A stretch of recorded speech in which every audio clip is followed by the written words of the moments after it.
Troubles are mounting for Naftali Bennett's government in Israel. The Meretz lawmaker Ghaida Rinawie Zoabi has quit the coalition, leaving the Bennett government in minority in the Knesset. The Bennett-led coalition now has only 59 out of Knesset's 120 seats.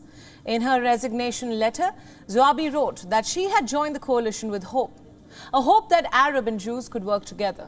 But the recent violence at the Al-Aqsa compound and at journalist Shireen Abu Akleh's funeral forced her hand. However, she is still serving as a lawmaker. The current coalition government spans a wide spectrum. 17 seats held by the Yesh Atid party, 8 by the Benny Gantz Blue and White, 7 each by the Lieberman Betinu, the Labour Party and Bennett's Yamina. Gideon Saar's New Hope and the Meretz party have 6 each. And finally, 4 seats held by the Abbas United Arab List.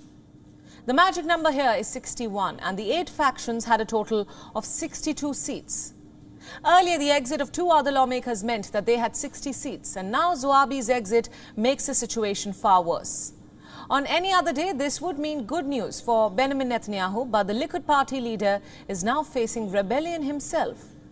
This is over his decision to not support a coalition bill, one that will fund tuition scholarships for the newly released IDF soldiers. Several lawmakers want to defy Bibi and vote with the coalition. The coalition government can only survive with 59 seats until March 2023, and this is when a new budget has to be approved. For now, it is impossible for Netanyahu to form a new government. He does not have the support of the 61 lawmakers, but if last-minute defections do take place, Israel is now staring at another election, its 5th in a span of more than 2 years.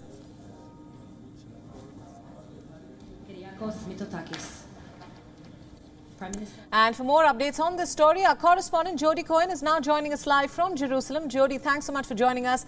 Tell our viewers about the background of this. What does this resignation mean for the Prime Minister Naftali Bennett?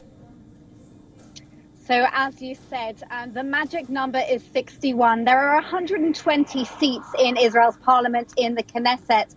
And Rinawie Zoabi from the Meretz party has now resigned from the coalition government. She's an Arab Israeli MK. She says that the government has drifted too far to the right. Now, this isn't surprising because she is from the Meretz party, which is considered to be on the far left. But it was a surprise to the Meretz party and indeed to Prime Minister Naftali Bennett, who reportedly found out about her resignation from the government through media reports. Now, Idit Silman is an MK from Yamina party, that's Naftali Bennett's own party, and she had resigned a couple of weeks back, leaving a deadlocked government of 60 seats to the government and 60 seats to the opposition.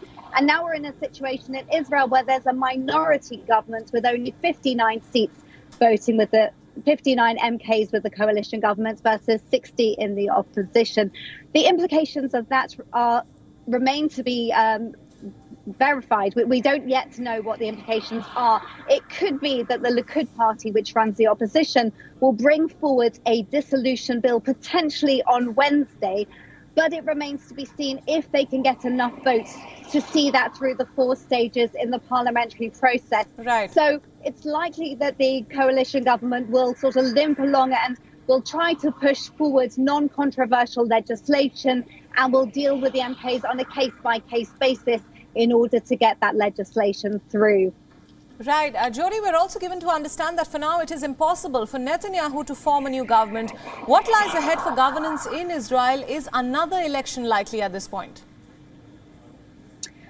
That's the million-dollar question. And you can never really tell in Israeli politics. Things can really change on a day-to-day basis. It could be that suddenly there's momentum with the opposition and they get enough votes together to feel that they can get this dissolution bill through Parliament, which would dissolve the Knesset and which would bring elections. Equally, the coalition government could continue just to focus on what they can all agree on and getting 1 or 2 MKs from the opposition to vote with them on bills that they agree with.